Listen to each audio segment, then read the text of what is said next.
Video में मैंने आपको मेटलर्जी और उसके स्टेप्स बताए थे। तो आज हम पढ़ेंगे एक एक स्टेप, है ना। तो फर्स्ट हम लेंगे स्टेप्स ऑफ मेटलर्जी।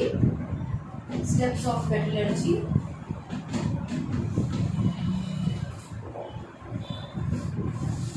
धातु क्रम के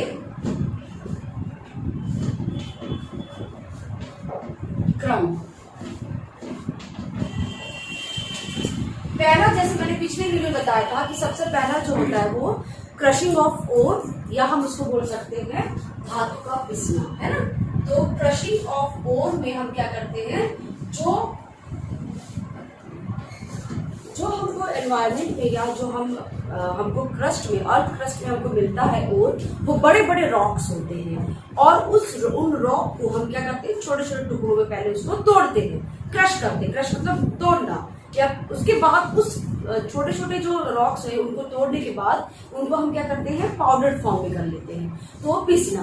तो यहाँ पर हमको जो एनवायरमेंट में या जो अर्थ क्रस्ट में हमको ओर मिल रहा है, ओर क्या होता है, जहां से मेटल को हम जिस मिनरल से हम मेटल को एक्सट्रैक्ट कर रहे हैं उसको हम ओर कहते हैं। जैसे मैंने पिछले वीडियो बताया कि डिफरेंट मेटल्स के अलग अलग ओर है ना, अलग अलग ओर है, सभी मेटल्स के अलग अलग ओर है। तो क्रशिंग ऑफ ओर पहला स्टेप था, और इसमें हम क्या करते हैं, जो एनवायरमेंट में हमको मिलता है और वो बड़े बड़े रॉक्स में मिलता है, उनको हम पहले क्या करते हैं, छोटे छोटे टुकड़ों में तोड़ते हैं और फिर उसको हम पाउडर फॉर्म में बनाते हैं, पाउडर फॉर्म, तो ताकि हम मेटल से एक्सट्रैक्ट कर सके। सेकेंड हमारा प्रोसेस रहता है कंसंट्रेशन ऑफ ओर। ओर का कंसंट्रेशन बढ़ाना, या ओर की जो सांद्रता है वो बढ़ाना। तो इसको हिंदी में कहते हैं सांद्रण, अयस्क का सांद्रण, अयस्क का सांद्रण। सांद्रण का मतलब होता है कि हमको ओर तो मिल चुका, पिस लिया हमने, ओर मिला। अब ओर के अंदर बहुत सारी इम्प्योरिटीज होती हैं, चाहे वो क्ले हो, सैंड हो, या गिट्टी हो, पत्थर हो। तो ये जो ओर के अंदर जो इम्प्योरिटीज है जिसको हम देख सकते हैं, या सैंड है, क्ले है, इसको हम गैंग कहते हैं।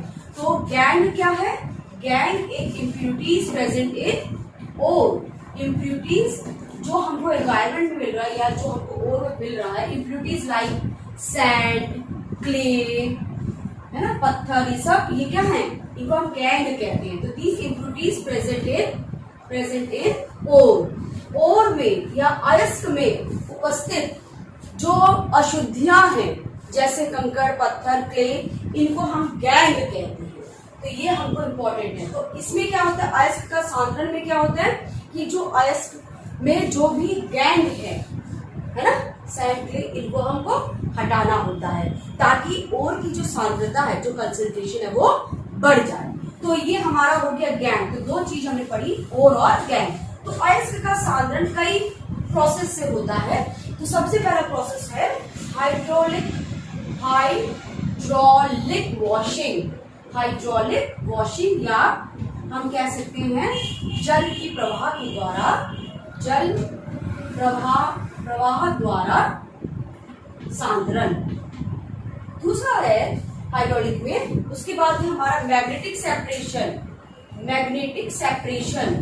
मैग्नेटिक कुछ ऐसे ओर होते हैं जो मैग्नेटिक प्रॉपर्टी शो करते हैं, उसको हम अलग कर सकते हैं बाय मैग्नेटिक सेपरेशन। हिंदी में कहेंगे चुंबकीय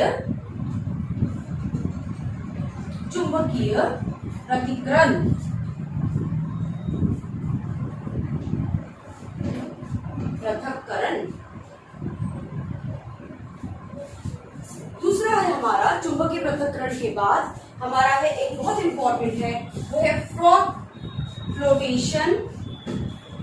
फ्लोटेशन मेथड। फ्लोटेशन का मतलब होता है फैलावन विधि। तो अयस्क का सांद्रण इतने पॉइंट्स में हम लोग करते, इतने विधियों के द्वारा किया जाता है। तो अभी हम एक एक करके इस विधि को देखेंगे। ये जो मेथड है हाइड्रोलिक वॉशिंग या पानी की प्रवाह के द्वारा हम जब ओर को सांद्रण करते हैं तो कैसे करते हैं, ये डिपेंड करता है ओर और गैंग के डेंसिटी के ऊपर, घनत्व के ऊपर डिपेंड करता है कि जो हल्का भारी होता है वह क्या होता है, पानी की हम क्या करते हैं, पहले हमने ओर जो पाउडर ओर है उसको, उसमें हमने पानी मतलब उसे वॉश किया, पानी से वॉश किया, तो क्या होगा, जो हल्के वाले हैं वो पानी के साथ उसके प्रभाव में निकल जाएंगे, और जो ओर है, जो हमारा भारी है वो ओर वो वही रह जाएगा। तो इसे हम कहते हैं हाइड्रोलिक वॉशिंग। इसमें क्या कहते हैं, a jet of water is apply या supplied to the ore, powdered ओर।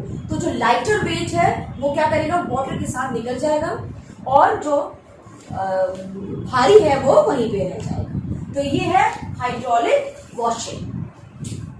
अब हम नेक्स्ट जो टॉपिक लेंगे वो है फ्रॉथ फ्लोटेशन मेथड। फ्रॉथ का मतलब है फेन होता है, झाग होता है ना, झाग जैसे होता है, झाग, वो फेन प्लावन विधि है ये। इसमें क्या करते हैं, जो ओर को और पानी, एक हमने लिया, देखा आपको पूरा सेटअप देखा है, इसमें हमने ओर लिया है, वाटर मिलाया है, और ऑयल हम पाइन ऑयल या यूकलिप्टस ऑयल मिलाते हैं। तो मालूम है जैसे आपको कि वाटर में जो ऑयल है वो डिजोल्व नहीं होता है, तो जैसे ही हम यहाँ से एयर ब्लो करते हैं, एयर ब्लो करेंगे तो क्या होगा, जो है, जो आपका पानी है उसमें एयर आएगा, तो उसमें क्या होगा, फेन बनेगा, है ना, झाग बनेगा।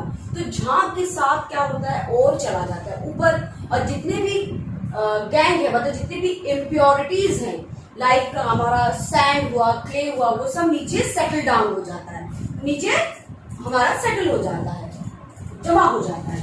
तो यहाँ पे जो फ्रोथ मिलता है, जो झाग मिलता है, उसमें क्या होता है, ओर रहता है। तो ये किसके ऊपर डिपेंड करता है, ये वेटिंग प्रॉपर्टी के ऊपर डिपेंड करता है कि ओर और गैंग की वेटिंग प्रॉपर्टी मतलब वो कितना उसमें घुल रहा है। तो यहाँ पर हमारा ओर है, वाटर है और ऑयल है, कोई भी oil, pine and eucalyptus oil लिया, एयर ब्लो किया, तो हमारा फेन डेवलप हुआ, फेन बना, ये फेन के साथ और जो है वो फेन के साथ ऊपर हो जाता है, और क्योंकि इसकी डेंसिटी कम होती है और नीचे जो है भार कम होता है, इसलिए और फेन के साथ चला जाता है, और गैंग जो है, जो इम्प्योरिटीज है वो नीचे जमा हो जाती है। तो इसे हम कहते हैं फेन प्लावन विधि। और सबसे इम्पोर्टेंट इसमें ये है कि ये जो विधि है, ये केवल किस ओर की सांद्रण के लिए इम्पोर्टेंट है, ये केवल सल्फाइड ओर्स के लिए इम्पोर्टेंट है। सल्फाइड ओर, जितने भी सल्फाइड ओर हैं उनका सांद्रण, स्पेशली उनका सांद्रण किस विधि से होता है, फ्रोथ फ्लोटेशन मेथड से होता है, बाकी और किसी और का नहीं होता है। किसका होता है, केवल सल्फाइड ओर। जैसे हमने बताया था कॉपर पाइराइड, फॉर्मूला होता है CuFeS2, इनका होगा, उसके बाद हेमेटाइट है ना, उसका हेमेटाइट का नहीं होगा, सल्फाइड ओर्स का होता है। जितने भी सारे सल्फाइड ओर हैं उनका इसमें हमारा फ्रोथ फ्लोटेशन मेथड होगा। तो ऑक्साइड ओर्स, कार्बोनेट ओर्स इनमें नहीं होते हैं, तो इनका सांद्रण इनमें होता है, सिर्फ सल्फाइड ओर्स पे ही सांद्रण इनका किया जाता है। Froth flotation method is only applicable for sulphide ore. Okay, next हमारा जो स्टेप है कंसंट्रेशन ऑफ ओर में, वो है हमारा चुंबकीय पृथक्करण या मैग्नेटिक सेपरेशन।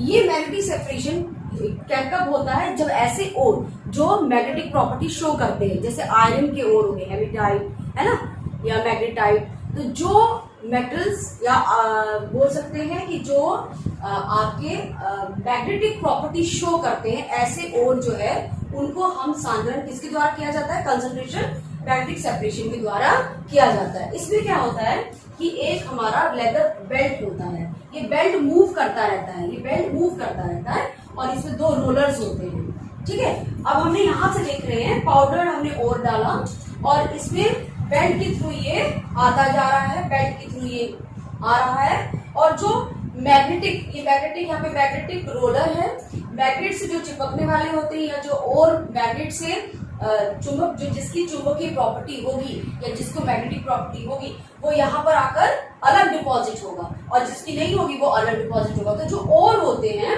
वो यहाँ पे डिपॉजिट होंगे मैग्नेटिक और जो इम्प्योरिटीज है वो यहाँ पर आके अलग जगह जो होगा वो कलेक्ट होता जाता है। तो इस तरह से क्या होगा, हमको जितने भी इम्प्योरिटीज है, गैंग हुए, जितने क्ले सैंड हुए वो अलग निकल गए, और जो मैग्नेटिक ओर है वो हमारा अलग मिल गया। तो यहाँ पर ओर हमने डाला, पाउडर्ड ओर, बेल्ट के थ्रू ये आया, लेदर बेल्ट के थ्रू यहाँ पे रोलर है, मैग्नेटिक रोलर, जो मैग्नेटिक प्रॉपर्टी शो करता है जो ओर, वो मैग्नेटिक प्रॉपर्टी शो करने वाला ओर अलग निकलता है, अलग कलेक्ट किया जाता है, और जो इम्प्यूरिटीज है वो अलग कलेक्ट किया जाता है। तो ये हमारा सांद्रण हो गया। तो सांद्रण में हमने 3 प्रॉपर्टीज पढ़ी, 3 स्टेप्स पढ़े, एक first flotation method, magnetic separation और हाइड्रोलिक वॉशिंग। मैग्नेटिक सेपरेशन में जो मैंने आपको बताया कि जो मैग्नेटिक ओर है वो अलग सेपरेट आउट हो रहा है, तो ऐसा क्यों हो रहा है, इसका कारण क्या है? इसका कारण ये है कि जो मैग्नेटिक रोलर है, यहाँ पे अगर मैग्नेटिक ओर है, मतलब मैग्नेटिक प्रॉपर्टी शो करने वाला ओर है, तो वो क्या करेगा, इसको अपनी तरफ अट्रैक्ट करेगा, है ना। जैसे आपने देखा 2 चुंबक होते हैं, वो अट्रैक्ट ईच अदर, है ना। तो यहाँ पर क्या होगा, मैग्नेटिक ओर है तो वो इस बेल्ट को, इस मैग्नेटिक रोल को अट्रैक्ट करेगा, जो अट्रैक्ट करेगा वो थोड़ा सा शिफ्ट होगा और वो अलग आगे डिपॉजिट होता जाएगा। तो मेन कारण यही है, इसकी मैग्नेटिक प्रॉपर्टी की वजह से ये अलग सेपरेट आउट हो रहा है। इस वीडियो में मैंने आपको कंसंट्रेशन ऑफ ओर के डिफरेंट स्टेप्स बताए। नेक्स्ट वीडियो में मैं इसका नेक्स्ट स्टेप्स बताऊंगी। Thank you.